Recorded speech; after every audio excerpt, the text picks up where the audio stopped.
Price எல்லாம். இப்போது ஒருவரும் சேரா ஒலியினில் அந்த சாங் பாடலாம். ஒருவரும் சேரா ஒலியினில் வாசம் செய்திடும் எங்கள் தேவனே, மனிதருள் யாரும் கண்டிரா மகிமை உடையவர் எங்கள் தேவனே. நீரே உன்னத, நீரே பரிசுத்த, நீரே மகத்துவர், உம்மை ஆராதிப்பேன். நீரே உன்னத, நீரே பரிசுத்த, நீரே மகத்துவர், உம்மை ஆராதிப்பேன். ஏழாம் நீரே உமக்கு ஆரம்பம் இல்லையே, ஏழாம் நீரே உமக்கு முடிவொன்றும் இல்லையே, ஏழாம் நீரே உமக்கு ஆரம்பம் இல்லையே, ஏழாம் நீரே உமக்கு முடிவொன்றும் இல்லையே. உம்மை அறிந்தவர் இல்லையே, உம்மை புரிந்தவர் இல்லையே, உம்மை கண்டவர் இல்லையே, உமக்கு உருவங்கள் இல்லையே. நீரே உன்னத, நீரே பரிசுத்த, நீரே மகத்துவர், உம்மை ஆராதிப்பேன். நீரே உன்னத, நீரே பரிசுத்த, நீரே மகத்துவர், உம்மை ஆராதிப்பேன்.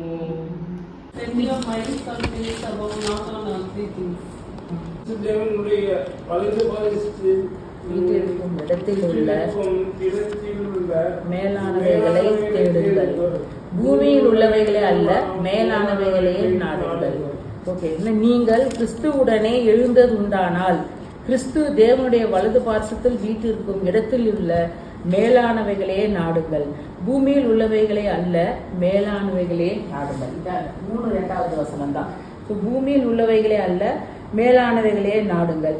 பூமியில் உள்ள காரியங்கள் தான் நம்ம ஜென்ரலாக நம்மளோட பிளெஸிங்ஸ், நம்ம குடும்பத்துக்கு நம்ம பிளெஸிங் வேணும், அப்புறம் நம்ம இந்த எல்லாமே நல்ல வேலை வேணும், நல்ல வீடு வசதிகள் வேணும், குடும்பத்தில் சந்தோஷம், இப்படிதான் இது நம்மளை பற்றியே நம்மளை குடும்பத்தை பற்றி நம்மளை பற்றியே சிந்திச்சுட்டு இருக்கிறது.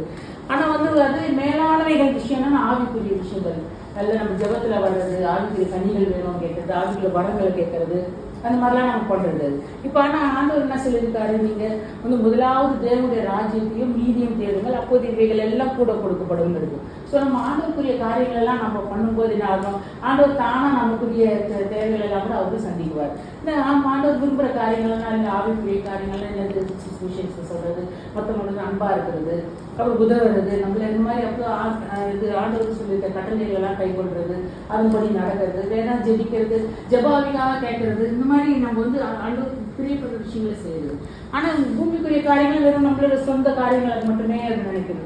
அப்படி இல்லாதபடிக்கு நம்மளும் என்ன செய்யணும், தேசத்துக்காக ஜெபிக்கணும், மற்ற கஷ்டத்தில் இருக்கும்போது அவங்களுக்காக திறப்பில் ஜெபிக்கணும்.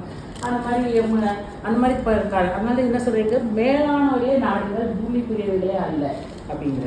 ஸோ இது என்ன ஆகுது, இது நம்ம இதுக்கு ஒரு எக்ஸாம்பிளாக நம்ம சொல்லலாம். ஆண்டவர் நிறைய இதில் எலிசா, லாஸ்ட் டைம் நம்ம பார்த்தோம்ல எலிசா, அந்த கேரக்டர் 2 Kings 5 2 ராஜாக்கள்ல 5வது சாப்டரில் பார்த்தீங்கன்னா அந்த எலிசா இருக்கும், தீர்க்கதரிசி.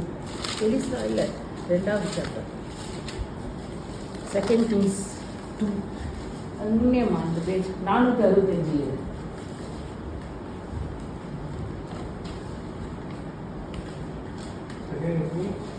2வது சாப்டர்.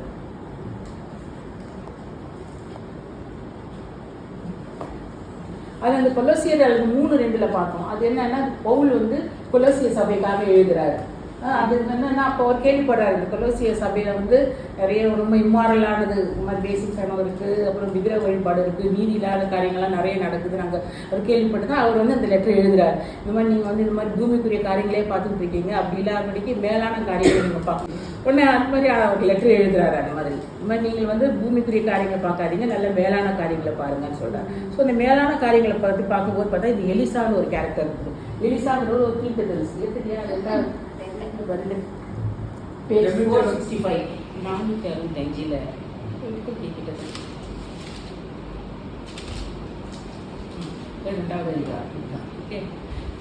இதுல வந்து எலிசா வந்து அவர் மீனிங் என்னன்னா, அதாவது காட் இஸ் சால்வேஷன்.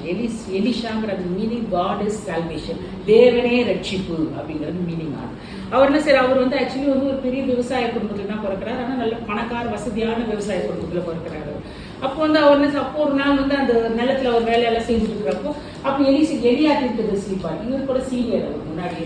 அந்த எலியா தீர்க்கதரிசி அது வழியா போவார். பொறுப்பான்னு பார்த்தா நிலத்துல அவர் வேலை செஞ்சுட்டு இருப்பார். நல்லா ஆண்டவங்க நல்லா பண்ணிட்டு போது அப்போ வந்து ஆண்டவர் சொல்லுவார் எலியாட்ட, இப்போ வந்து அவர் வந்து அபிஷேகம் பண்ணு, உனக்கு அடுத்தபடியா நான் அவனை தான் அவர் தெரிஞ்சு எடுத்து வச்சிருக்கேன், இஸ்ரேல் தேசத்துக்கு தீர்க்கதரிசி அவரை தான் தெரிஞ்சு எடுத்து வச்சிருக்கேன்னு சொல்லுவார். அதனால என்ன சரி எலியாவும் போயிட்டு அவனை கூப்பிட்டு அபிஷேகம் அனாயின் பண்ணுவார். அனாயின் பண்ணிட்டு போயிடுவார். ஆனால் இவர் என்ன பண்ணுவார், உடனே அனாயின் பண்ணோடனே சரி ஏதோ பண்றாரு அப்படிங்கிற மாதிரி இல்லாத உடனே அதை அப்படியே பிடிச்சிப்பாரு. ஓ இப்போ ஆண்டவரோட காலிங் நம்மகிட்ட இருக்கு, அதனால நம்ம வந்து இதை வந்து இப்போ இருந்தே நம்ம பண்ணணும், சரி டைம் வரட்டும் அப்போ பார்த்துக்கலாம்னு இல்லாமல் உடனே என்ன சொல்லுவார் இவர் எலியாட்ட, நமக்கு கொஞ்சம் வெயிட் பண்ணுங்க, நான் பேரண்ட்ஸ் கிட்ட போயிட்டு சொல்லிட்டு நான் எங்கள் அப்பா அம்மாக்களும் மொத்தம் செய்துட்டு நான் வந்து கூடயே நான் வந்துடுறேன்னு சொல்லிட்டு போவார். அது மாதிரி செய்துட்டு உடனே இது பின்னாலே வந்துடுவார். வந்துட்டு இவர் நல்ல வசதியான குடும்பத்தில் தான் பிறந்தவர். ஆனாலும் இவர் விட்டுட்டு இவர் ப்ராஃபிட் ஒன்றுமே இல்லை, வனாந்தத்தில் அங்கே இங்கேயுமா சுற்றிக்கிட்டு ஆண்டவர் நிறைய இது என்ன எசபெல் ராணி அவங்களுக்கெல்லாம் பயந்துட்டு அப்படிலாம் வந்து ரொம்ப டிப்ரெஸ்டா ரொம்ப இதான ஒரு இதுல தான் சோர்வாக தான் இருப்பார். அந்த டைம்ல தான் கடந்து வரவங்க தான் இப்போ இதை பார்ப்பார். ஆனால் இவங்க வசதி எல்லாம் வாங்கி இருந்தப்போ கூட எல்லாத்தையும் விட்டுட்டு செய்யலாம் தேவனுடைய காரியங்கள். இவர் பெரிய தீர்க்கதரிசி, இவர்கிட்ட நம்ம போகலாம், ஆண்டவர் அழைப்பு நம்மளுக்கு இருக்குதுன்ட்டு உடனே இன்ஸ்டன்டா ஒரு டிசிஷன் முடிவு எடுத்து அந்த எலியா தீர்க்கதரிசியே போவார். போயிட்டு அவர் கூட ஸ்டூடெண்டா அதாவது ஒரு ஊழியக்காரனா இருந்து அவருக்கு எல்லா பணிவிடைகள்லாம் செய்யுது. மெயினாக அவருக்கு சாப்பிட்டாலும் கை கழுவுறதுக்கு தண்ணி கொடுக்குறது அந்த மாதிரி காரியங்கள் செய்து அவரோடய வந்துடுவார். கூட வந்துட்டு இருந்து 7 வருஷம் அவங்ககிட்டயே ஊழியம் செய்வார். செய்துட்டு இருக்கிறப்போ அப்போ என்ன ஆகுது வந்து எல்லாரும் அப்போ ஒரு பீரியட்ல சொல்லுவாங்க ஒரு காலம் அப்போ இல்லை இது இந்த சாப்பிட்டு பார்த்தா ஒரு 25 வருஷம் இருக்குதுல்ல,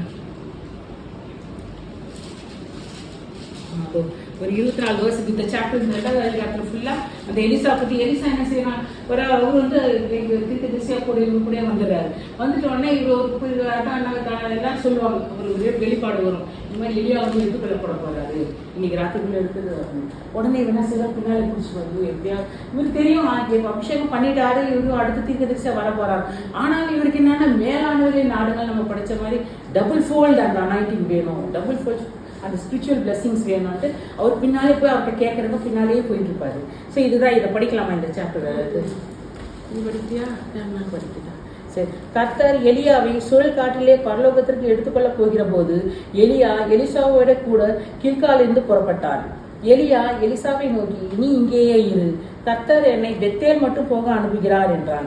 அதற்கு எலிசா, நான் உம்மை விடுவதில்லை என்று கர்த்தரின் ஜீவனையும் உம்முடைய ஜீவனையும் கொண்டு சொல்கிறேன் என்றான். அப்படியே இருவரும் பெத்தேலுக்கு போனார்கள். ஃபர்ஸ்ட் பெத்தேலுக்கு போறாரு, இவர் பின்னாலே போற எதுக்குள்ள போட தெரியுது. இவர் அப்படியே செத்து போகிறது இல்லை, எலியா இறந்து இறக்குறது இல்லை, அப்படியே தேவனுக்கு ஆண்டவர் அப்படியே அவர் வந்து சுழல் காட்ட மாதிரி எடுத்து அப்படியே பள்ளத்துக்கு மேலே போயிடுறாரு. ஒன்று இந்த செய்திக்கு எல்லாருக்கும் தெரிய வருது, தீர்க்கதரிசிகளுக்கெல்லாம் தெரிய வருது. அப்போ இந்த எலிசாக்கு தெரிய வருது, சரி போறதுக்கு முன்னாடி நம்ம எப்படியாவது இவருக்கு என்ன வாங்கிச்சேன்னா இவரை போல ஆகணுங்கிறது மட்டும் இல்லை, இவர் மாதிரி ரெட்டிப்பான அந்த ஆவிக்குரிய ஆசீர்வாதம் அபிஷேகத்தை நம்ம வாங்கிக்கணும், வரங்களை வாங்கிக்கணும். அவர் பின்னாலே போயிட்டு இருப்பார். அப்போ எலியா சொல்லுவார், சரி நான் போறேன், நீ கொஞ்சம் நீ போய் உன்னோட இதை நீ பார்த்துக்கோ, நான் வந்து இந்த பெத்தேல் வரைக்கும் போறேன்னு சொல்லிட்டு போவார். பெத்தேல் தானே ஃபர்ஸ்ட் போறாரு. அப்போ இவங்க சொன்னா, நான் இல்லை நானும் உங்க கூட தான் நான் வருவேன்னு சொல்லி பின்னாலே வருவோம்.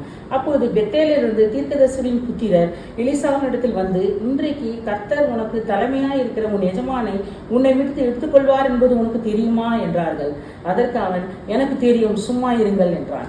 பின்பு எலியா அவனை நோக்கி, எலிசாவே நீ இங்கே இரு, கர்த்தர் என்னை எரிகோ மட்டும் போக அனுப்புகிறார் என்றான். அதற்கு அவன், நான் உம்மை விடுகிறதில்லை என்று கர்த்தருடைய ஜீவனையும் உம்முடைய ஜீவனை கொண்டும் சொல்கிறேன் என்றான். அப்படியே அவர்கள் எரிகோவுக்கு வந்தார்கள். அப்ப எரிகோவிலிருந்து தீர்க்கதரிசிகளின் புத்திரர் எலிசாவிடத்தில் வந்து, இன்றைக்கு கர்த்தர் உனக்கு தலைமையாக இருக்கிற உன் எஜமானை உன்னை விட்டு எடுத்துக்கொள்ள போவார் என்று உனக்கு தெரியுமா என்றார்கள். அவனை கேட்டார்கள். அதற்கு அவன், எனக்கு தெரியும், சும்மா இருங்கள் என்றான். அடுத்து பின்பு எலியா அவனை நோக்கி, நீ இங்கே இரு, கர்த்தர் என்னை யோர்தானுக்கு அனுப்புகிறார் என்றான். அங்கிருந்து ஃபர்ஸ்ட் பெத்தேலுக்கு போனாரு. போயிட்டு நீ வேணா போப்பா, நீ உன் வழி நீ பார்க்கணும்னு சொல்றாரு. இல்லை, நான் உங்களை விட மாட்டேன்னு போறேன். அடுத்து எரிகோவுக்கு போறேன். நான் சொல்றேன், நான் எரிகோவுக்கு போனோம். ஆனால் இல்லை, நான் அங்கேயும் உங்க கூடவே தான் நான் வருவேன், உங்களை விட்டு பிரிய மாட்டேன்றார். அடுத்து என்ன செய்ய, அடுத்து என்னது யோர்தானுக்கு, நெக்ஸ்ட் தேர்ட் யோர்தானுக்கு போறாரு. நான் யோர்தானுக்கு போகணும், நீ போ அப்படின்னு சொல்லிட்டு இவ்வளோ தொலை போ, நீ வழியை பார்த்துக்கோன்னு சொல்றாரு. ஆனால் நீ உனக்கு கேட்டா, இல்லை நான் உங்க கூடவே தான் வருவேன்னு சொல்றான். சொல்றாரு. அப்போ பின்பு எலியா அவனை நோக்கி, நீ இங்கே ஏறு, கர்த்தர் என்னை யோர்தானுக்கு அனுப்புகிறார் என்றான். அதுக்கு அவன், நான் உண்மை விடுகிறதில்லை என்று கர்த்தருடைய ஜீவனையும் உன்னுடைய ஜீவனையும் கொண்டு சொல்கிறேன் என்றான். அப்படியே இருவரும் போனார்கள். தீர்க்கதரிசிகளின் புத்திரரில் 50 பேர் போய் தூரத்திலே பார்த்து கொண்டு நின்றார்கள். அவர்கள் இருவரும் யோர்தானை கரையிலே நின்றார்கள். அப்போது எலியா தன் சால்வையை எடுத்து முறுக்கி தண்ணீரில் அடித்தான். அது இரு பக்கமாக உலர்ந்தது. அவர்கள் இருவரும் உலர்ந்த தரை வழியாய் அக்கறைக்கு போனார்கள். புரியுதாது படிக்கிறது. உடனே அந்த யோர்தான் நதி எதிரில் வருது. இதில் வரப்போ அப்போ இவங்க அந்த கிண்டல் பண்ணாங்களே, இவங்க பரிகாசம் பண்றாங்கல்ல, உங்க எஜமானில் இங்க எடுத்துட்டு போயிடுறாங்க. அப்ப நீ என்ன பண்ண போற, நீ அவன் கைவிடப்பட்டு இருப்பேன் அப்படிங்கிற மாதிரிலாம் கிண்டல் பண்ணிட்டு அவங்க வந்து இப்போ அப்படின்னு கேட்கறாங்க. அப்ப இவரு எல்லாம் சொன்னீங்க, எல்லாம் எனக்கு சும்மா இருக்குன்னு சொல்லிட்டு இவருக்கு பின்னால் இவரோட நோக்கம் எல்லாம் எலியாவோட ரெட்டிப்பான வரணும் எப்படியாவது வாங்கிட்டாங்க. அப்போ வந்து அந்த இடத்துல யோர்தான் நதி எதிரில் வருது. எதிரில் வந்து அதை கடந்து போகணும்ல. அப்போ எலியா அவர் ஒரு சால்வை போட்டுருப்பார். அந்த சால்வை எடுத்து அது யோர்தான் மேலே அடிக்கும் போது அது 2ஆ வழிவிட்டுருவார். அதுதான் வந்து எலியா தீர்க்கதரிசி செய்கிற கடைசி அற்புதம். அவர் நிறைய அற்புதம் செய்திருப்பார். ஒரு 16 அற்புதமும் இன்னும் பெருசாக குறிப்பிட்ட அற்புதம் பண்ணியிருப்பார். அதில் லாஸ்ட்டாக அந்த யோர்தான் வந்து சால்வை அடிச்சோம்னா அது 2ஆ பிரியும். நதி எப்படி 2ஆ பிரியும். அப்போ இது ரெண்டு பேர் அதை கிராஸ் பண்ணிட்டு அந்த பக்கம் போயிடுவாங்க. போனாலும் அப்போ தீர்க்கதரிசி புத்திரர் அப்போது எலியா தன் சால்வை எடுத்து முறுக்கி தண்ணீரில் அடித்தான். அது இரு பக்கமாக பிரிந்தது. அவர்கள் இருவரும் உலர்ந்த தரை வழியாய் அக்கறைக்கு போனார்கள். அவர்கள் அக்கறைப்பட்ட பின்பு எலியா எலிசாவை நோக்கி, திரும்ப எலிசா பார்த்து சொல்றாரு, நான் உன்னை விட்டு எடுத்துக்கொள்ளப்படும் முன்னே நான் உனக்கு செய்ய வேண்டியது என்ன கேள் என்றான். அதற்கு எலிசா, உம்மிடத்தில் உள்ள ஆவியின் வரம் எனக்கு இரட்டிப்பாய் கிடைக்கும்படி வேண்டுகிறேன் என்றார். அப்போ இந்த எலிசாவுக்கு எலியா கேட்குறாரு, என்னன்னா வேணும் உனக்கு, எதுக்கு என் பின்னாலே வந்துருக்கிறேன் கேட்குறப்போ, சார் எனக்கு வந்து உங்களை மாதிரி நிறைய பெரிய அற்புதம் செய்திருப்பார். நிறைய ராஜாக்கள், அந்த காலத்து ராஜாக்களுக்கெல்லாம் ஆலோசனை சொல்றது, எந்த போர்கள்லாம் நடக்குதுன்னா அதுக்கான ஆலோசனை சொல்றது எல்லாம் நிறைய பண்ணுவார். நிறைய உயிரோடலாம் ஒருத்தர் உயிரோட இருப்பார். நிறைய பேர் சுகமாக்குவார், அதெல்லாம் பண்ணுவார். அப்போ உனக்கு இவர் ஏன் என் பின்னாலே வர, உனக்கு என்னதான் வேணும் கேளு, நான் உங்களை மாதிரி ரெட்டிப்பான ஆசீர்வாதம் எனக்கு, அதாவது ஆவிக்குரிய ஆசீர்வாதம் எனக்கு வேணும் அப்படின்னு சொல்லுவார். அப்போ வந்து அந்த சொல்லுவார். அதற்கு அவன், அரிதான காரியத்தை கேட்டாய், உன்னை விட்டு நான் எடுத்துக்கொள்ளப்படுகையில் என்னை நீ கண்டால் உனக்கு கிடைக்கும், இல்லாவிட்டால் கிடைக்காது என்றார். அவருக்கு என்ன சொல்றாரு, நான் எடுத்துக்கொள்ளப்பட போறேன் ஆண்டவரால, அந்த நேரத்தில் நீ என்னையே பார்த்துட்டு இருந்தீங்கன்னா அந்த இது உனக்கு கிடைக்கும். நீ மிஸ் பண்ணிட்டு அதை நான் கவனிக்காதெல்லாம் விட்டுட்டுனா உனக்கு கிடைக்காதுன்ற மாதிரி சொல்றாரு. அதே மாதிரி நகுது அவர்கள் பேசிக்கொண்டு நடந்து போகையில் இதோ அக்னி ரதமும் அக்னி குதிரைகளும் அவர்கள் நடுவாக வந்து இருவரையும் பிரித்தது. எலியா சுழல் காட்டினாலே பரலோகத்துக்கு ஏறி போனான். அதை எலிசா கண்டு, என் தகப்பனே, இஸ்ரவேலுக்கு ரதமும் குதிரை வீரருமாய் இருந்தவரே என்று புலம்பினான். அவனை அப்புறம் காணாமல் தன் வஸ்திரத்தை பிடித்து 2 துண்டாக கிழித்தார். அவர் அப்படியே சுழல் காட்டி வந்து அவர் தேர் ரதத்தில் அப்படியே எடுத்துட்டு போயிடுவான். அப்போ என்ன, பின்பு அவன் எலியாவின் மேலிருந்து, அப்போ எலியா அந்த அவரோட சால்வை கீழே போடுவார். உடனே அதை பிடிச்சிப்பான். பிடிச்ச உடனே அவன் வந்து எலியாவுக்கு அந்த தீர்க்கதரிசி இந்த ரெட்டிப்பான வரம் என்ன கேட்டானோ சொல்றாரு முதலே, நீ நான் எடுத்துக்கொள்ள போகும் என்னை பார்த்துட்டே இருந்தேன்னா உனக்கு அந்த வரம் கிடைக்கும். அப்போ அவன் பார்த்துட்டு அந்த சால்வை போடுறாரு. அந்த சால்வையை பிடிச்சிட்டு அப்புறம் தான் வந்து இது செய்யறாரு. அதுக்கப்புறம் அவர்கள் போய் எலியா அவரோட போயிடுறாங்க. இப்போ எலிசா என்ன செய்யலாம், அந்த சால்வை அவர் எடுத்துட்டு அதுக்கப்புறம் திருப்பி வரணும் இல்லையா, யோர்தான் கடந்து அந்த பக்கம் போனான். திருப்பி வர்றப்போ அந்த யோர்தான் அந்த சால்வையால் அடிப்பார். திருப்பி அதை அவரோட எஜமா அந்த எலியா தீர்க்கதரிசி கடைசி அற்புதமா என்ன செய்யறாரோ அதை முதல் அற்புதமா இவரோட சால்வை அடிக்கும். திருப்பி இவர் அடிக்கும்போது அந்த யோர்தான் விளக்கம் கலந்துட்டு அது வழியா 2 பேரும் வந்துடுவாங்க. அப்போ அவங்களோட சீஷர்கள்லாம் இருப்பாங்களா, 40 பேர் அந்த சைடு கரையில் நின்றுட்டு இவனை பரிகாசம் பண்ணுவாங்கல்ல, அவங்கெல்லாம் இப்போ அப்படியே பயந்துருவாங்க. இப்போ எரிகோவில் 15வது வசனம். எரிகோவில் பார்த்து கொண்டு நின்ற தீர்க்கதரிசிகளின் புத்திரர் அவனை கண்டவுடனே எலியாவின் ஆவி எலிசாவின் மேல் இறங்கி இருக்கிறது என்று சொல்லி அவனுக்கு எதிர்கொண்டு போய் தரை மட்டும் குனிந்து அவனை வணங்கி, இது அவங்களாம் செய்றாங்க, வணங்கி போய் அவரோட உனக்கும் வந்துருச்சுன்னு சொல்லிட்டு இவன் உண்மையான இவனும் பெரிய தீர்க்கதரிசி தான் அப்படிங்கிறது. ஸோ இப்போ என்ன நம்ம தெரிஞ்சுக்கணும், பாருங்க இவர் நல்ல வசதியான வீட்டிலலாம் வளர்ந்து எல்லாம் இருந்தாலும் ஆனால் என்னவே செய்கிறாரு, ஆண்டவருக்குரிய காரியத்தை தேடுறாரு, அதுவும் நல்ல ஒரு மேலான காரியம் தான் தேடுறாரு, நல்ல தேவனுக்கு அடுத்த காரியம். அதுலேயும் மட்டும் இல்லாத ரெட்டிப்பான மடங்கு தீர்க்கதரிசி, பெரிய தீர்க்கதரிசி இல்லையா, அவரு போல ரெட்டிப்பான அவருக்கு எவ்வளோ ஒரு ஆசை அந்த அந்த ஆவிக்குரிய காரியத்தில். ஸோ அவர் நம்மளுக்கும் அந்த மாதிரி வாங்கிட்டு சில காரியங்கள் கேட்குறப்போ ஆண்டவர் கட்டாயம் நம்மளுக்கும் அது செய்வார். இந்த எலியாவும் மொத்தம் 16 அற்புதங்கள் செய்திருப்பார். ஆனால் இவர் அதே மாதிரி 32 மிரக்கல்ஸ் பண்ணுறாரு, கரெக்டாக டபுள், அவர் கேட்ட மாதிரி டபுள் ஃபோல்டாக டபுள் பண்ணுறாரு. அப்புறம் அதே மாதிரி எலியா ஒரு ஆள் உயிரோடு எழுப்புவார். ஆனால் பார்த்தீங்கன்னா இவரோட எலிசா அவரோட காலத்தில் ஒருத்தர் உயிரோடு எழுப்புறாரு. ஆனால் இறந்து அப்புறம் இவர் இறந்து போயிடுறாரு. இறந்து போன அப்புறம் பார்த்தா அவனோட பரியல் கிரவுண்டு கிட்ட ஒரு பாடியை தூக்கிட்டு வருவாங்க, அடக்கம் பண்ண போகிறப்பானா அது எதில் அந்த இவனுங்கெல்லாம் வருவாங்க, போய் யார் எதிரிங்க யாராவது ஒரு சீரிய ஆளுங்க அவங்கெல்லாம் வராங்கன்னு என்ன சார் பாடியை தூக்கி அந்த அவரோட டோம் மேலே விசி அடிச்சுட்டு இவங்க ஓடிடுவாங்க தப்பிக்கிறது தான். அந்த பாடி போய் அவரோட இதில் தொட்டவன, அப்படி எலும்பில் தொட்டவனா அவன் செத்து போன உயிரோட. ஸோ அதே மாதிரி எலியா பண்ணது மாதிரி எல்லாமே டபுள் ஃபோல்டாக 2 ரெட்டிப்பான அதிசயங்களையும் பெரிய காரியங்களையும் பண்ணுறாரு. அதுபோல் என்ன ஆகுது, நம்மளும் என்ன செய்யணும், மேலான காரியங்களை தான் நம்ம தேடணும். ஸோ பூமிக்குரியகளை வெறும் நம்மளுது, நம்ம குடும்பம், நம்ம இது சுயநலமாக அப்படி நம்ம மட்டும் நல்லா இருந்தால் போதும் அப்படிலாம் நினைக்காம நம்ம தேவன் சொல்கிற காரியங்கள்லாம் அவர் கட்டளைப்படி நம்ம எல்லாம் செய்யும்போது மற்றவங்களுக்கு சொல்கிறது, ஆர்டர் அறியாத ஆர்டர் அப்படி சொல்கிறது, நாமளும் ஆவிக்குரிய காரியங்கள்லாம் நம்ம நல்லா வளர்ந்து வரும்போது ஆண்டவர் பிரியமாக நடக்கும்போது ஆண்டவர் நம்மளை நல்ல பல மடங்காக நம்மளை ஆசீர்வதிச்சு நடத்துவோம்.